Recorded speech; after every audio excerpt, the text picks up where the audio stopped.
네.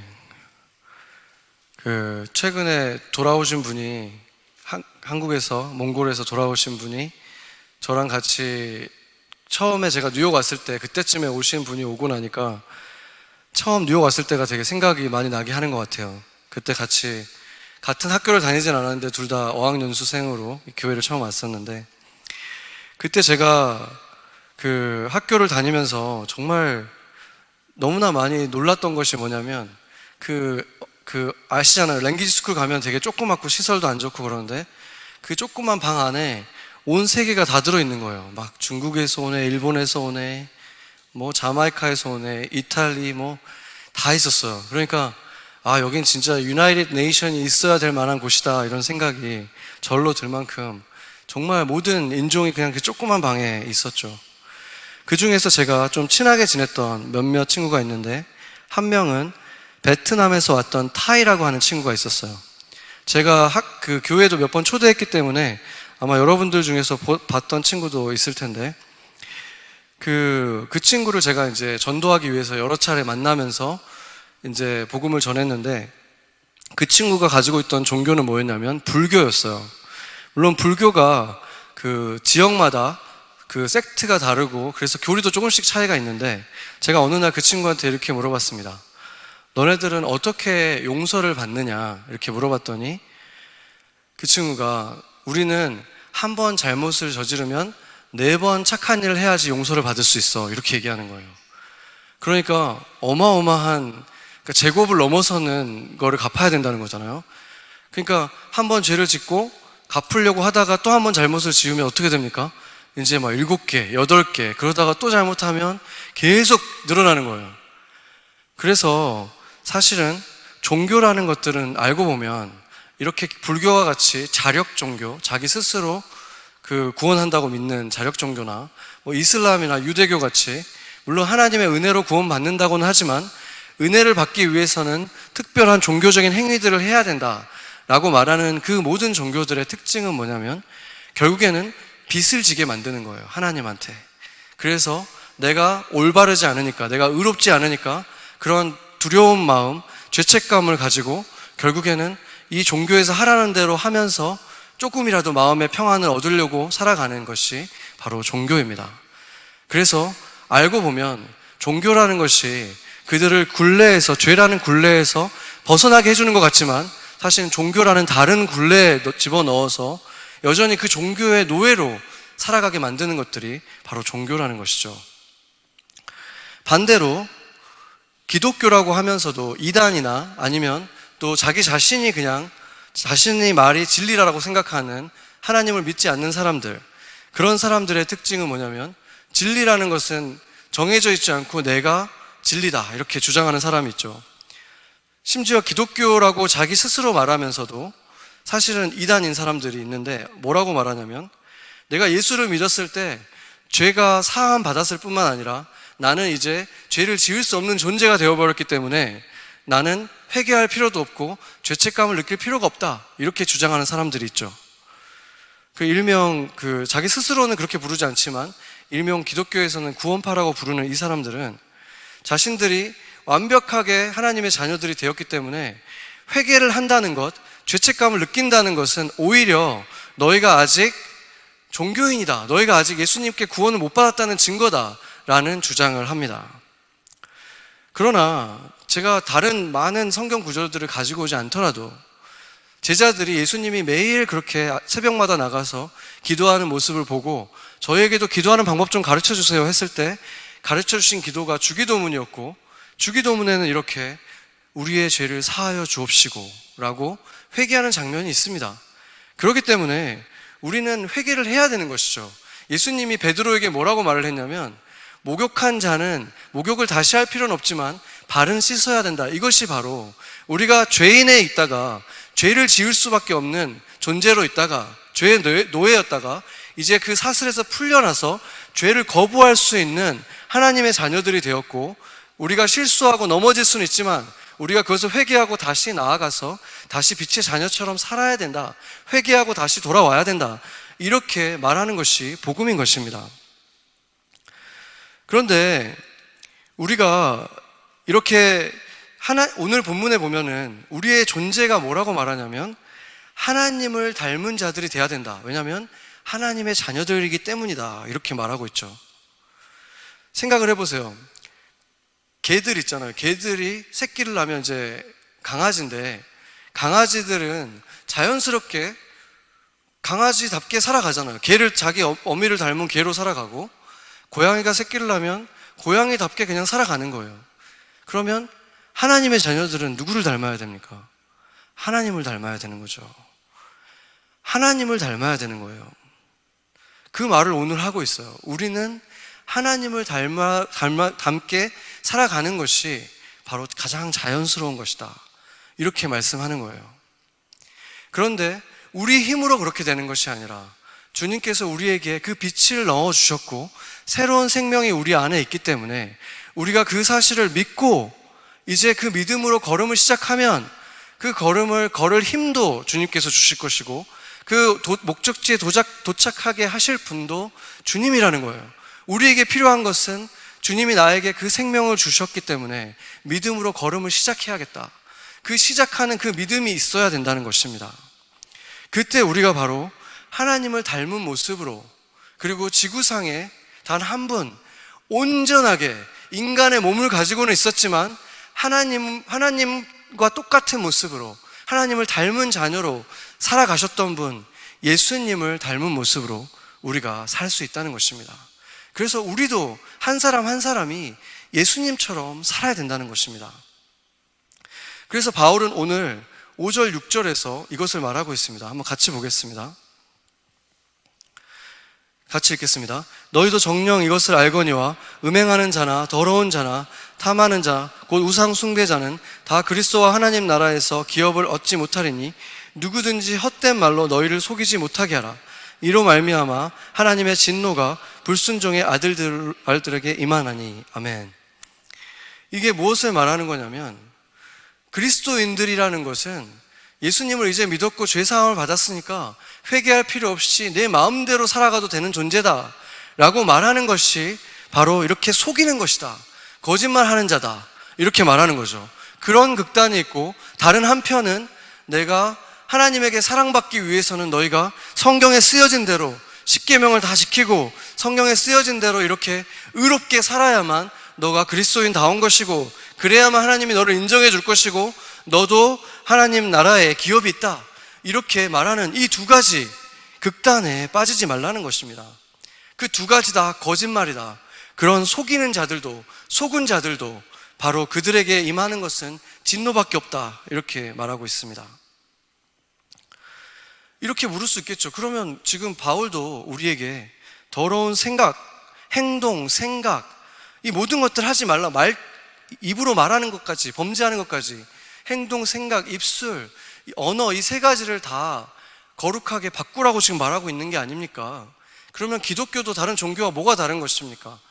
의롭게 살으라고 지금 말하는 게 아닙니까? 이렇게 말할 수 있죠. 그런데 복음은 세 번째 길을 제시합니다. 너희가 의롭게 되는 것, 말을 조심하고 행동을 조심하고 또 이렇게 의로운 삶을 살아가는 이유가 인정받고 사랑받기 위해서가 아니라 하나님에게 먼저 사랑을 받았고 너가 죄인이었을 때 이미 인정을 받았고 용서를 받았기 때문에, 너희 안에는 그렇게 빛을 이미 소유했기 때문에 하나님의 소원이 너의 소원이 될 수 있다. 그렇게 너희가 하나님의 아들, 딸로 살아갈 수 있는 능력을 이미 하나님이 주셨고 너가 그것을 믿으면, 그리고 순종하면 살아갈 수 있다. 그 말을 지금 하고 있는 것입니다. 그것이 바로 복음입니다. 그래서 하나님께서는 우리에게는 더 이상 무거운 짐이 없다고 말씀하잖아요. 인정을 받기 위해서, 의롭게 되기 위해서, 빚을 졌기 때문에 그렇게 하는 것이 아니라 하나님이 예수 그리스도를 보내주셔서 너의 빛을 이렇게 그 고통을 받으면서 죽음까지 감당하면서 다 받아주셨기 때문에 그 은혜를 안다면 너희는 그렇게 살고 싶지 않을 것이다. 그렇게 살고 싶지 않은 그 사랑이, 그 빛이 우리 안에 있기 때문에 우리가 우리 안을 깊이 들여다보면 사실은 나도 주님의 아들, 딸 같이 살고 싶은 마음이 깊숙한 곳에 있다는 거예요. 깊은 곳에 들어가 보면 나도 다른 사람들 좀 도와주고 싶은 마음이 그 안에 있다는 거예요. 그런데 왜 그렇게 못 사느냐? 우리가 살아가고 있는 이 세상이 너무나 이기적이고 그게 옳다고 말하고 그게 지혜로운 거라고 계속해서 우리에게 가르치기 때문에 우리가 그렇게 눈이 멀고 눈이 감겨져서 진리를 보지 못하기 때문에 그런 거예요. 그래서 저희가 뭐라고 했습니까? 매일 아침 새로 입어야 된다. 왜냐하면 지금 우리가 입고 있는 이 몸은 영원한 것이 아니잖아요. 이 껍데기는 결국에는 없어질 것인데 결국에는 병이 들고 죽잖아요. 그리스도인이라고 해도 마찬가지예요. 그래서 이것은 특징이 뭐냐면 사단에게 잘 속고 유혹에 잘 넘어가요. 이 육체를 입고 있을 때. 그러면 우리가 뭘 해야 되느냐? 영으로 이 육체를 주관할 수 있어야 돼요. 내 주님께서 주신 이 영이 내 육체를 주관하게 하려면 매일 아침 예수님처럼 아침에 하나님을 묵상하고 말씀을 묵상하고 기도로 시작하는 거예요. 예수님도 그렇게 하셨는데 우리가 뭐라고 그렇게 안 하면서 세상 사람처럼 안 살 수 있다는 어떤 그런 용기가 나올 수 있습니까? 우리가 당연히 그렇게 해야 되는 것이에요. 그게 바로 매일 아침 너희가 새 몸을 입으라는 것이, 새 사람을 입으라는 것이 바로 그 말을 하는 것입니다. 너 영으로 너의 그 육신에게 명령해라. 너는 아버지 것이고 너는 이제 성령으로부터, 새로운 영으로부터, 영원한 영으로부터 지배를 받는 존재다라는 사실을 기억하게 해야 된다는 것입니다. 그런데 우리가 그렇게 살아가지 못하는 이유가 거짓 때문이라 그랬죠. 이 세상에서 너무나 많은 거짓들이 우리를 계속 속이고 또 속이기 때문에 그렇습니다. 그런 것 중에 우리를 세뇌하는 한 가지가 뭐냐면 우리가 잘 믿는 속담들이에요. 속담들. 세상에는 세상의 지혜라고 할 수 있죠. 그 말을 우리가 거의 진리처럼 믿고 있잖아요. 예를 들면 개처럼 벌어서 정승처럼 써라, 뭐 이런 말들. 이 말을 보면 원래 뜻은 뭐냐면 좋은 뜻도 있어요. 그러니까 좋은 뜻으로 해석을 하자면은 너 일 자체가 세상 사람들이 보기에 좀 하찮은 일일지라도 그 일로 번 돈을 가지고 고귀한 일에 써라. 하찮은 일로 벌었다고 해서 하찮게 쓰지 말고 아주 좋은 일에, 중요한 일에 사용하면 그거는 좋은 것이다. 그게 정승처럼 쓰는 것이다. 이렇게 되면 굉장히 좋은 뜻이에요. 그런데 보통은 어떤 의미로 쓰입니까? 더 자주 쓰이는 의미는 네가 무슨 수를 써서 돈을 버는 것은 상관이 없다. 편법을 쓰든 불법을 쓰든 일단 돈을 벌어서 그 돈을 가지고 폼나게 쓸 수 있으면 다 되는 거야. 그게 다 용서가 돼. 이렇게 보는 것이 보통 이 지금 속담을 해석하는 방식인 것입니다. 한마디로 뭐로 가도 서울만 가도 된다. 과정은 별로 중요하지 않고 그것만 얻을 수 있으면 그거는 좋은 것이다. 지혜로운 것이다. 라고 말하는 것입니다. 예를 들어서 2명의 세무사가 있다고 한번 생각해 보세요. 여러분들도 다 텍스 리턴할 때 세무사를 고용하실 텐데 한 명은 정직하고 굉장히 원칙대로만 다 하는 사람이에요. 다른 한 명은 어떻게 하는지는 모르겠는데 이 사람은 굉장히 많은 텍스 리턴을 약속을 해줘요. 불법은 절대 쓰지 않는다. 절대 걸리는 거 없이 내가 보통 사람들 주는 거에 2배의 환급을 약속하는 그런 사람이 있다면 많은 세상의 사람들은 누구한테 맡기겠습니까? 대부분 다 두 번째 사람한테 맡기고 싶겠죠. 행여 첫 번째 사람한테 맡긴다고 하더라도 그 이유는 혹시라도 걸려서 나중에 벌금 맞을까봐, IRS에 걸릴까봐 두려운 마음에 첫 번째 사람을 고르는 사람은 있을 수 있겠죠. 그러나 많지 않은 사람들이 정말로 내가 정직하게 벌었고 이것이 모든 사람들에게 들어갈 것이니까 내가 세금을 정직하게 내야겠다. 이런 생각으로 하는 사람은 많지 않을 것입니다. 여러분은 어떻게 하십니까? 여러분이라면 어떻게 하시겠습니까? 더 많은 텍스 리턴을 주는 사람? 아니면 정직하게, 왜냐하면 IRS만 보는 것이 아니라 하나님께서 보고 계시니까 그런 선택을 하는 사람들이 바로 그리스도인들인 것입니다. 그런데 이런 말을 할 때 이런 생각을 할 수도 있죠. 아니 성경 어디에도 세상의 아들들이 더 지혜로우니까 그런 건 좀 배우라고 하지 않았습니까? 너무 아둔하게 살지 말라고 하지 않았습니까? 이런 생각이 들 수 있죠. 그런데 만약에 제가 하는 이런 얘기들을 듣고 어색하고 마음에 불편한 생각들이, 불쾌한 마음이 들기 시작한다면 지금부터 제가 하는 얘기를 주의 깊게 듣기 바랍니다. 왜냐하면 예수님이 아주 맹렬하게 꾸짖었던 바리새인들이 바로 그렇게 반응했습니다.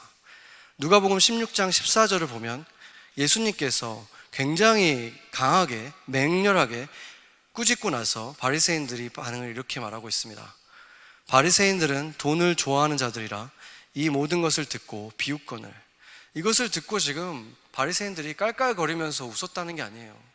지금 그것을 도저히 받아들일 수가 없기 때문에 내 안에서 갈등이 일어나는 것을 그 웃음으로, 어색한 웃음으로 지금 감추려고 하는 것입니다.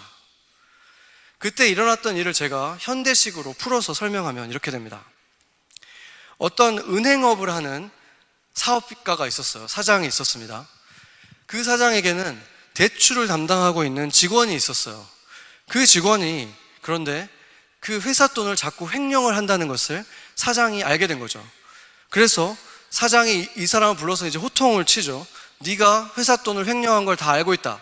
그러니까 지금 하던 것만 빨리 마무리하고 이제 빨리 그만둬. 이렇게 그를 파면시켰습니다.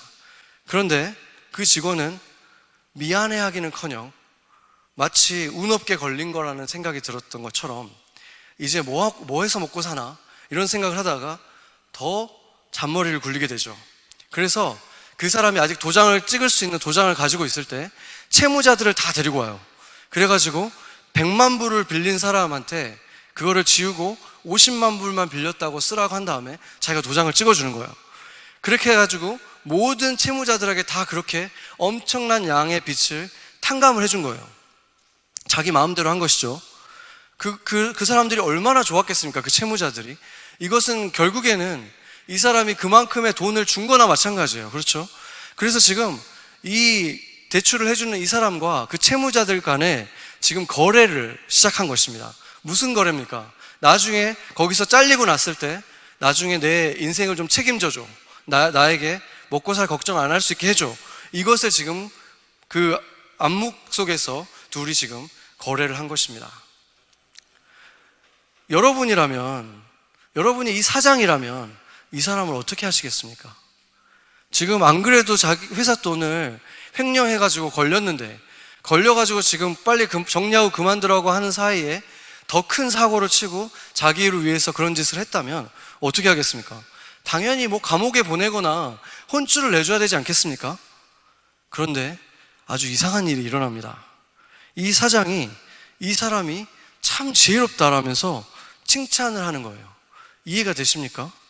그래서 16장 8절에 그 상반절에 이렇게 얘기합니다. 같이 읽어볼게요. 주인이 이 옳지 않은 청지기가 이를 지혜 있게 하였으므로 칭찬하였으니. 거기까지. 이 반응을 어떻게 이해할 수 있을까요? 그러니까 지금 횡령해서 파면시킨 종이 그 돈을 가지고 또 사기를 친 거잖아요. 그리고 자기에게 막대한 지금 손해를 끼친 거예요. 근데 그게 안 들키고 넘어간 게 아니라 이 사장이 지금 그걸 또 발견했어요. 그런데 어떻게 그 사람을 칭찬할 수 있나? 이해가 되지 않잖아요.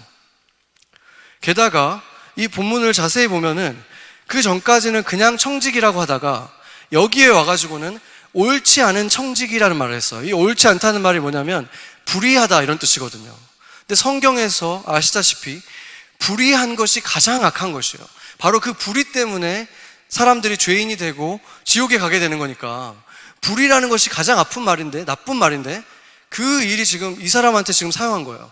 이 청지기가 분명히 불의하다는 것을 확실하게 지금 성경은 말하고 있으면서도 불구하고 어떻게 이 악인, 불의한 사람을 어떻게 칭찬할 수 있는가? 게다가 예수님께서 뒤이어서 이렇게 말씀하시죠. 이 세대의 아들들이 자기 시대에 있어서는 빛의 아들들보다 더 지혜로움이니라. 이렇게 말하고 있어요. 그래서 결국에는 이 본문은 두 가지로밖에 해석을 할 수가 없습니다. 첫 번째는 이 사장도 그냥 이 세대의 사람 중에 한 명인 거예요. 이 세대의 사람 중에 한 명이라면 자기보다 한술 더 뜬 그 사람을 보고 놀라워하고 감탄한 것이죠. 그러니까 최근에 미국에서 이제 신문을 많이 보시는 분들은 알겠지만 마이클 코헨이라는 사람이 변호사가 굉장히 유명해졌는데 그 사람이 굉장히 불의한 청지 같은 그런 캐릭터죠. 그런데 그 사람의 보스였던 사람, 그 사람의 사장이었던 사람이 다 아시죠? 누군지. 그분이 과연 이 마이클 코헨이라는 사람이 너무 정직하고 믿을 만한 사람이어서 고용했을까? 의로운 사람이어서. 아니면 아주 창의적인 편법, 불법 등을 잘 쓰고 수완이 아주 좋아서 자기한테 많은 이득을 얻게 해주니까 이 사람을 고용했을까? 세상의 고용인들은 그 사람이 자기 편이면 이렇게 약삭 빠르고 자기에게 많은 이득을 줄 수 있는 사람을 환영하고 좋아하는 게 돼 있습니다. 그런 말도 있잖아요. 다른 속담. 여우랑은 살아도 곰이랑은 못 산다. 그런 말 많이 하죠. 이게 무슨 말입니까? 남을 속이고 나한테 손해를 안 끼치는 사람이라면 그게 낫지, 오히려 어디서 속고 손해보게 하는 곰보다 여우가 더 낫다, 이런 말 하는 거잖아요. 세상의 지혜란 바로 그런 것입니다. 그런데 두 번째 다른 해석이 있을 수 있습니다. 그것은 이 사장이 세상 사람이 아니었다면 라고 해석할 수 있죠. 만약에 세상 사람이 아니었다면 이 사람이 칭찬한 것은 진정한 의미의 칭찬이 아니라 그렇게 걸리고도 또 뻔뻔히 더욱더 심한 불의를 저지른 이 사람의 너무나 기가 차고 놀란 거예요. 이렇게까지 할 줄이야. 그래서 너 참 대단하다, 이렇게 말하는 sarcastic한 칭찬일 수 있는 것입니다. 영어 표현으로 sarcasm이라고 하잖아요. sarcasm은 일반적으로 말하면 빈정된다, 비꼰다, 이런 뜻이에요. 그래서 이런 표현은 사실은 자기가 하고 싶은 말의 반대로 표현을 하기 때문에 사실은 굉장히 네거티브한 커뮤니케이션의 수단이죠. 그래서 예를 들면 이런 것입니다. 직장 상사가 직원이 자기가 일을 안 하고 계속 웹서핑을 막 하고 있는 직원을 딱 보면은 이렇게 말하는 거죠. 와, 일 너무 열심히 하는 거 아니야? 이렇게 얘기하잖아요. 이런 게 바로 이제 sarcasm이죠. 그렇죠? 근데 그 sarcasm을 보면은 오스카 와일드가 이렇게 얘기했어요. sarcasm은 가장 낮은 형태의 어떻게 보면 저속한 위트지만 동시에 가장 높은 수준의 지성이다. 왜냐하면 똑똑해야지 할 수 있는 거예요. 그렇죠? 왜냐하면 이 말은 방어를 할 수가 없어요. 그렇게 말하고 나면은 자기가 나중에 진심이었어 라고 말하면 할 말이 없어지잖아요. 그러니까 방어도 못하게 하는 거예요. 그냥 그 말에 그냥 듣고 기분 나쁘고 상처는 받는데 뭐 이렇게 누가 대꾸를 할 수가 없는. 그래서 그 의사소통 전문가들은, 특히나 결혼 상담가들은 부부가 가장 피해야 될 표현 방식이 바로 이 sarcasm이라고 말합니다. 왜냐하면 sarcasm은 이렇게 독침을 가지고 있는데 방어도 할 수 없게 하기 때문에 너무나 나쁜 표현 방식이에요. 너무나 상처를 주고 그 상처가 한 번 듣고 지나가는 게 아니라 계속 되씹게 만들어요. 그렇죠? 그렇기 때문에 본질적으로 이 충돌을 야기하기 때문에 우리가 쓰기에는 정말 좋은 표현 방식이 아니에요. 그래서 아무리 똑똑해 보이고 싶어도 안 쓰는 게 우리로서는 훨씬 더 이로운 것입니다. 그렇지만 바로 이 점 때문에 사르카즘이 굉장히 좋은 쓰임이 또 따로 있어요.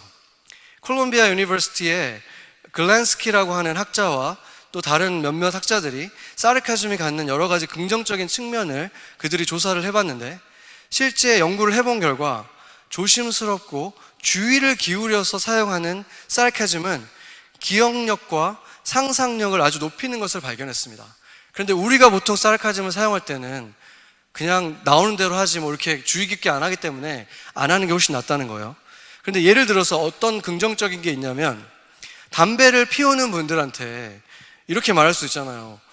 건강 좀 생각하세요, 이렇게 막 말할 수 있잖아요. 근데 그런 거는 거의 효과가 없지만, 당신은 건강 참 많이 신경 쓰시네요, 이렇게 딱 얘기하고 나면 그게 이 사람 마음속에 계속 남아가지고 마음을 굉장히 불편하게 만든대요. 그러니까 이거는 어떻게 보면은 선한 역할을 할 수 있는 거죠. 그런 것을 끊게 해주기 위해서 도와주는 그런 역할을 할 수 있죠. 그래서 이런 용도로 사용한다면 그런 갈등을 일으켜서 어떤 그 충돌 때문에 변화를 일으킬 수 있는 그런 조건을 만들어준다는 거죠. 그래서 성경에는 바로 이러한 식의 사르카즘이 굉장히 많이 등장합니다.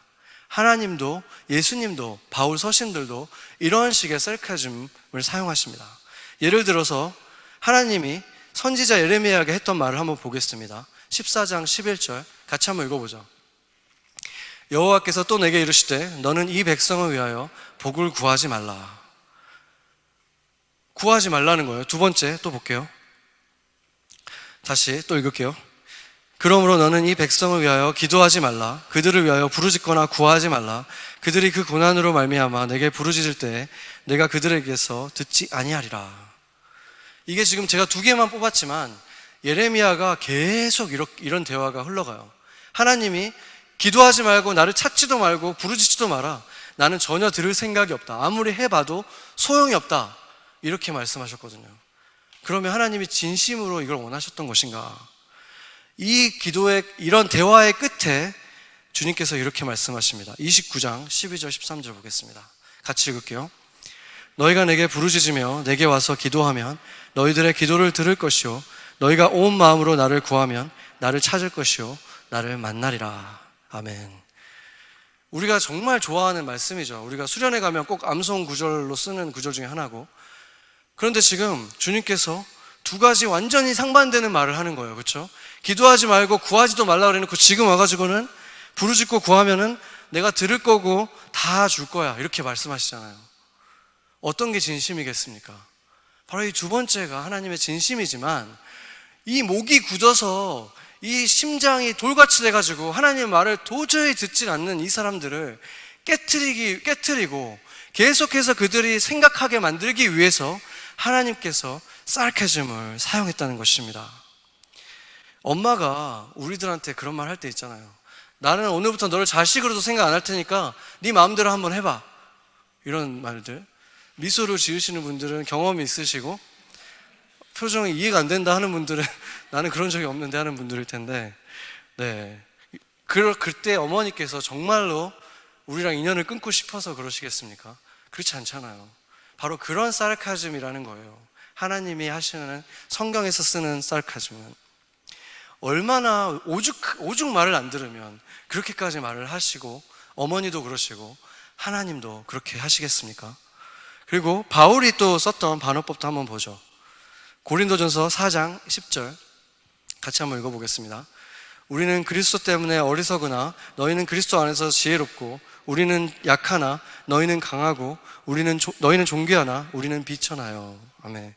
지금 고린도 교회의 성도들에게 바울이 맹렬하게 비판하면서 그들이 이 비판하는 것을 잊어버리지 말라고, 너희 정말 지혜롭다, 너희가 지혜로우면 우리가 바본 거다, 이렇게 얘기하고 있는 거예요.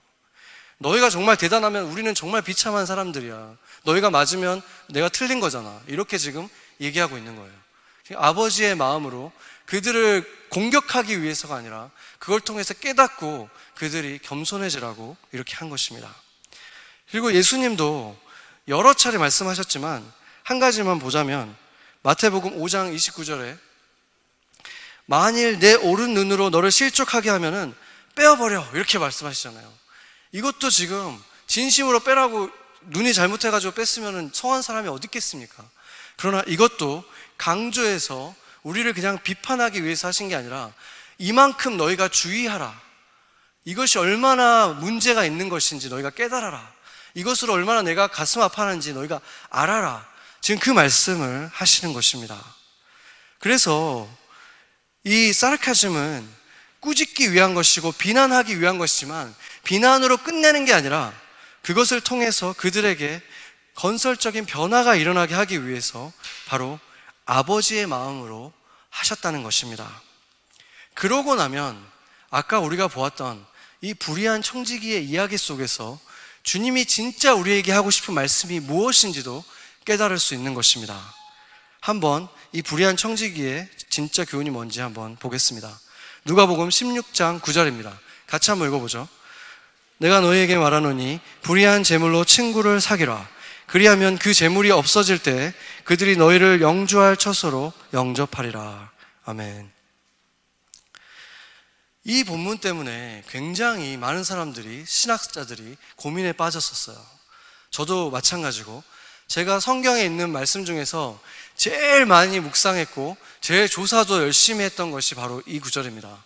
심지어 19세기의 학자들이 썼던 신학 것들까지 다 뒤져봤어요. 왜냐하면 가장 이 본문을 해석하는 가장 보편적이고 특히나 한국 교회에서 주로 보는 관점이, 제가 아무리 생각하고 성령 안에서 묵상을 또 하고 또 해도 그냥 조금 다른 정도가 아니라 정반대로 해석되고 있었기 때문에 그런 것입니다. 제가 오랜 조사 끝에 결국에 제가 성령님으로부터 받은 마음과 거의 똑같은 마음을 가지고 이것을 해석한 분이 있었는데, 19세기 신학자 중에 요하네스 플래시스라는 분이, 그리고 그분뿐만 아니라 또 다른 많은 학자분들이 또 그런 해석을 했는데, 어떻게 해석하고 있냐면, 이 해석을 지금 바로 예수님이 우리에게 주신 사르카즘이라고 보는 것입니다. 그래서 한번 그 관점으로 제가 한번 보도록 하겠습니다. 먼저 이 본문에서 재물이라고 하는 이 단어가 만몬이라고 쓰고 있어요. 재물이라는 다른 단어들이 있죠. 돈이라는 말도 있고 트레저라는 단어가 있는데 그걸 안 쓰고 만몬이라는 고어를 썼어요. 그 아람어를 썼는데, 이 아람어는 대부분 다 구약 성경에서 뇌물을 줄 때 쓰는 돈 같은 걸 쓸 때 만몬이라는 말을 써요. 그러니까 만몬이라는 말 자체가 이미 굉장히 네거티브한 돈이에요. 그냥 돈을 말하는 것보다도 약간 부정적인 의미의 돈을 쓰고 있는데, 여기서 뭐라 그러냐면 불의한 돈으로 친구를 사겨라 이렇게 말하잖아요. 만몬이 이미 불의한데 불의한 돈으로 친구를 사귀라는 말은 무슨 말이냐면, 불의한 돈을 가지고 불의한 방식으로 친구를 사귀라는 거예요. 불의한 방식으로 불의한 돈을 가지고 사겨라. 누가 그렇게 했죠? 아까 그 청지기가 그렇게 했잖아요. 자기 돈도 아닌 것을 지금 깎아가지고 그 돈을 가지고, 불의한 돈을 가지고 불의한 방법으로 그거를 깎아준 자기 것이 아닌데 그 방법으로 친구를 사귀었잖아요. 지금 그 얘기를 하고 있는 거예요. 그런데 그렇게 하면 그 친구들이 영주할 처소로 영접하리라 이렇게 말하는데, 여기서 우리가 혼란이 찾아오는 게, 이 영주할 처소라는 것이 그대로 영어로 해석하면 eternal dwelling이에요. 근데 하나님이 천국을 eternal dwelling이라고 말한 적이 거의 없어요. 대부분 다 하나님 나라, 하나님의 집, 아버지의 집 이렇게 말했지 영주할 처소라고 말한 적이 없어요. 그런데 우리는 알잖아요. 영주할 처소는 두 개로 나눠진다는 것을. 그렇죠? 세상의 친구들, 그것도 좋은 방법으로 내가 복음을 전하려고 내가 사랑으로 만든 친구가 아니라 불의한 돈을 가지고 불의한 방법으로 사귄 그 친구가, 그리고 내가 그들을 데려가는 것도 아니고 그들이 나를 데려가는 곳이 어디겠습니까? 그곳이 천국일 수가 있습니까? 그래서 플래시스는 이렇게 해석했습니다. 너희가 삶의 방식을, 세상의 방식을 따르면서 한번 살아봐라. 그러면 결국 너희의 영원한 거처도 바로 그들이 가는 곳이 될 것이다. 이렇게 해석하고 있습니다. 그를 포함한 신학자들은 이 말씀을 하실 때 예수님이 그냥 가볍게 말씀하신 것이 아니라 그 분개하시면서 하신 말씀이라고 보는 것입니다. 이 비유를 지금 반어법적인 사르카즘으로 이해한 것입니다. 그렇게 해석해야만 지금까지 주님께서 우리에게 가르쳐 주신 말씀과 성경에 흐르고 있는 그 맥락과 자연스럽게 이어지는 것입니다. 결국 예수님이 말씀하신 것은 불의한 청지기는 우리가 배워야 할 것이 아니라 결코 따르지 말아야 할 나쁜 예로서 우리에게 보여주신 것입니다. 그런데도 안타깝게도 많은 분들이 이 내용을 그리스도인들도 세상과 어느 정도 타협해도 된다는 것을 주는 명분으로서 이것을 가르치는 것을 제가 너무 많이 들었습니다. 예수님도 그 시대에는 이 시대의 아들들이 빛의 아들들보다 더 지혜롭다고 하지 않았습니까? 그러니까 우리도 그들한테 좀 배워야죠. 이런 말들. 그러나 성경은 뭐라고 말하고 있습니까? 고린도전서 3장 한번 보겠습니다. 18절에서 19절을 보면, 이 세상에서 지혜 있는 줄로 생각하거든 어리석은 자가 되라. 그래야 지혜로운 자가 되리라. 이 세상 지혜는 하나님께는 어리석은 것이니. 그렇지 않습니까? 어떻게 세상의 지혜가 하나님 지혜보다 높아서 빛이 안에 있는 자들이, 하나님이 안에 있는 하나님의 자녀들이 그 어둠의 자식들에게 무엇을 배운다는 말입니까? 그리고 로마서 12장 12절 같이 보겠습니다. 같이 한번 읽어보겠습니다. 너희는 이 세대를 본받지 말고 오직 마음을 새롭게 함으로 변화를 받아 하나님의 선하시고 기뻐하시고 온전하신 뜻이 무엇인지 분별하도록 하라. 아멘. 여기서 이 분별하라는 것은 보라는 거예요.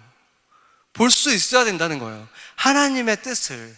이 세상의 수많은 거짓들이 너를 감싸고 있지만 그 가운데서 네가 붙들 것은 아무리 훌륭해 보여도, 아무리 대단해 보여도 그게 아니라 바로 진리 그거 하나다. 하나님의 말씀인 진리 그것이 하나다. 이 세대를 본받지 말고 그 하나님을 본받고 붙들고 나아가라. 그 말씀을 하시는 이분이 어떻게 그 불의한 청지기에게서 무엇 하나 배우라고 말씀하실 수가 있겠습니까? 그리고 제가 볼 때 그것보다 더 심각한 문제는 어떤 굉장히 유명한 재정 강의 하시는 분이 이렇게 말하는 것을 들었습니다. 물론 그분이 말하는 것 중에서 제가 동의하고 훌륭한 부분도 굉장히 많지만 이 부분에 있어서는 도저히 동의할 수 없었는데 이렇게 말했습니다. 예수님도 불의한 돈으로 친구를 사귀라고 하지 않았습니까? 이렇게 말을 하는 걸 들었습니다. 친구를 사귀는 거가 굉장히 좋은 거니까 불의한 방법, 불의한 돈은 둘째 문제입니다 라고 말한다는 것입니다. 그런데 성경 전체에서 아까 말했듯이 불의라는 이 단어, unrighteous, 이것은 굉장히 나쁜 표현이에요. 왜냐하면 바로 우리가 그 불의에 빠져 있기 때문에 예수님이 십자가를 지신 거예요. 예수님이 죽으셔야 했던 그 이유가 그 불의 때문인데, 그 불의한 돈으로, 불의한 방법으로, 그 불의한 돈으로 친구를 사귀라고 예수님이 우리에게 가르칠 수 있다는 말입니까? 이것은 너무나 심각한 오류인 것입니다. 이것이 바로 기독교인들조차도 뭐로 가도 서울만 가면 된다. 불법과 편법을 아무리 많이 저질러도 그거 가지고 내가 일부 헌금만 하면 괜찮은 것이다. 오히려 세상보다 더 뻔뻔해질 수도 있겠죠. 성경도 이렇게 말하고 있으니까 나는 괜찮은 것입니다. 그렇게 잘못된 오류로 지금 해석하고 있다는 것입니다.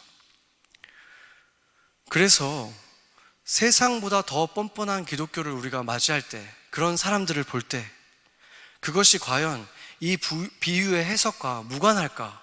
저는 의구심이 든다는 것입니다.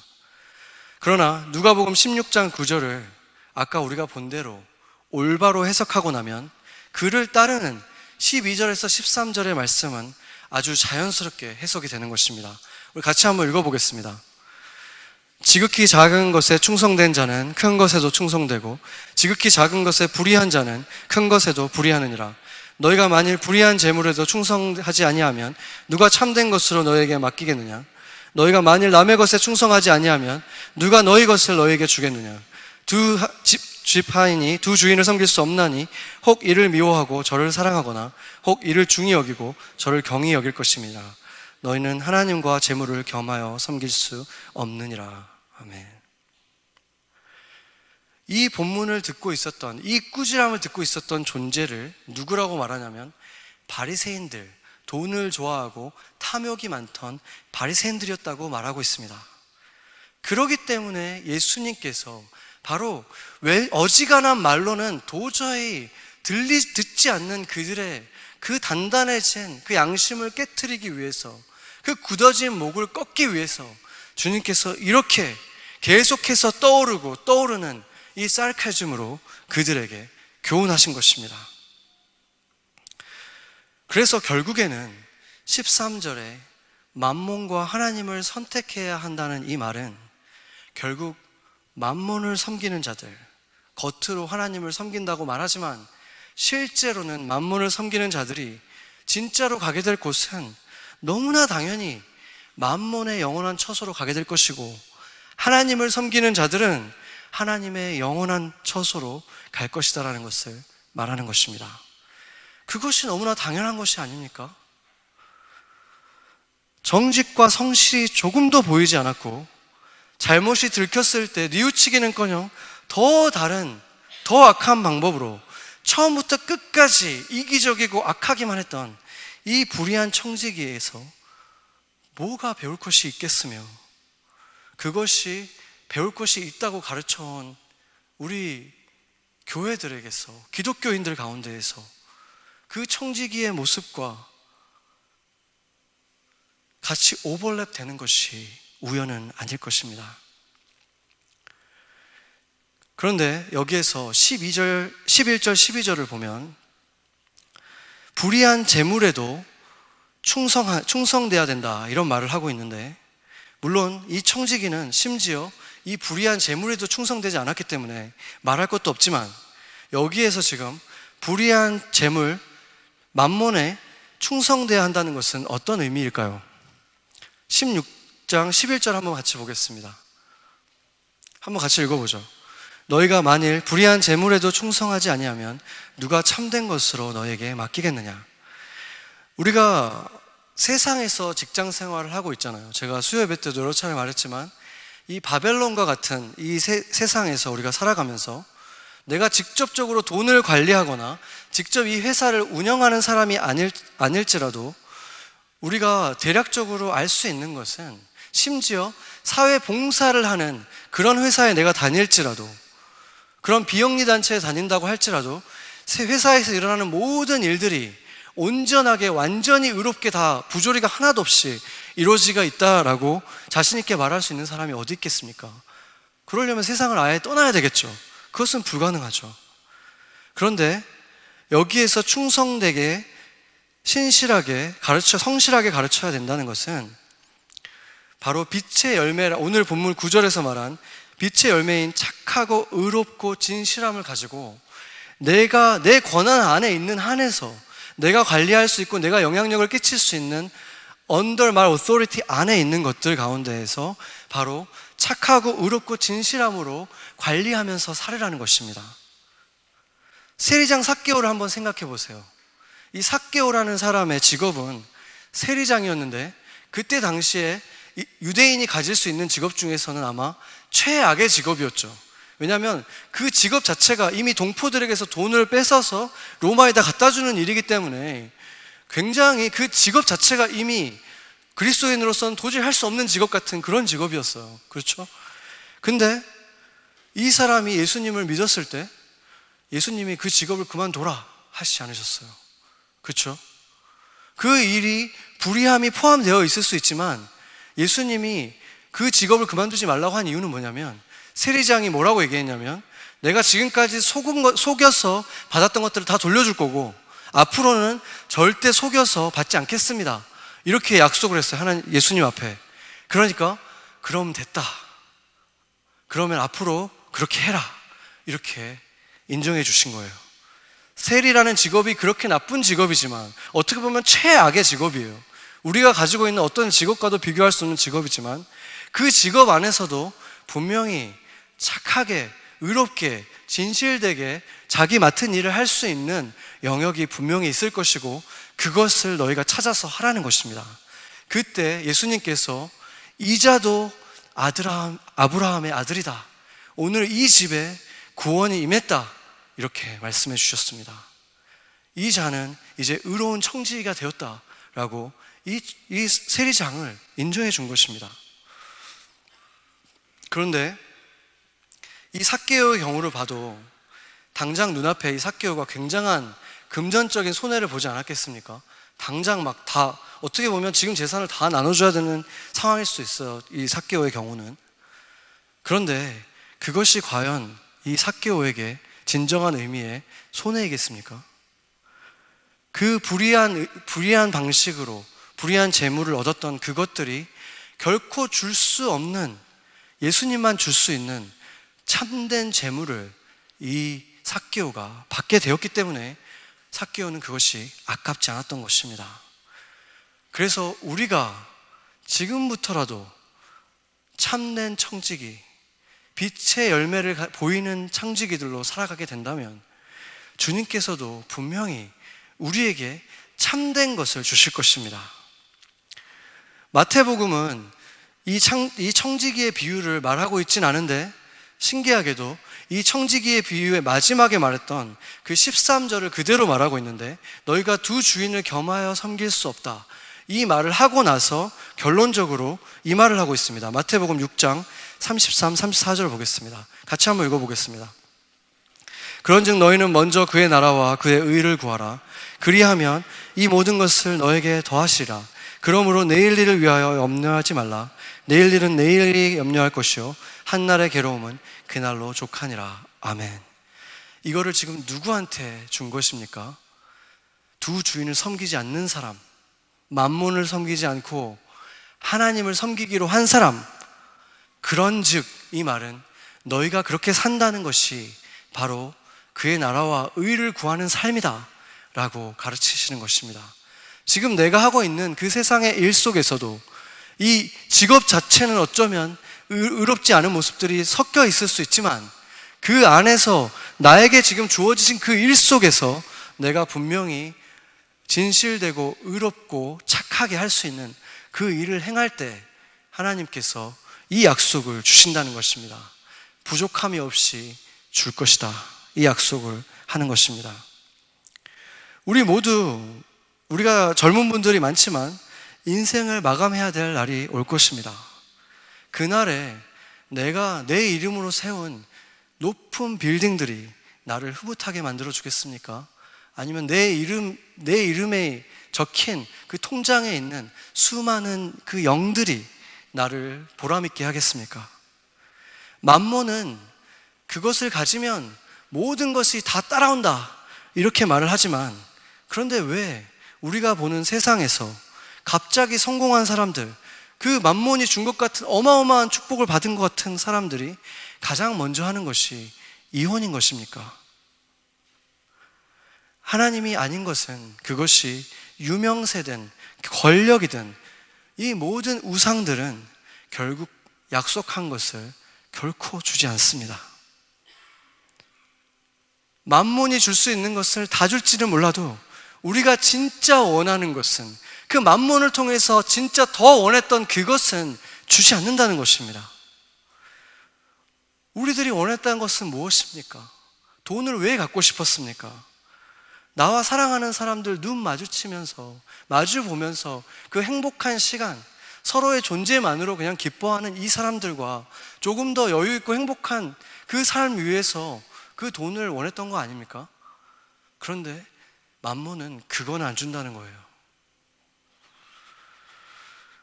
그래서 성실한 청지기들이 되어야 한다는 것입니다. 우리 그리스도인들은 착함과 의로움과 진실한 열매를 맺는 빛의 자녀들로 살아갈 때 만몬이 줄 수 있는 것을 주지 않을지 몰라도 주님은 그것을 넘어가서 너가 진짜 갖고 싶은 그것은 내가 반드시 줄 것이다 라고 약속하시는 것입니다.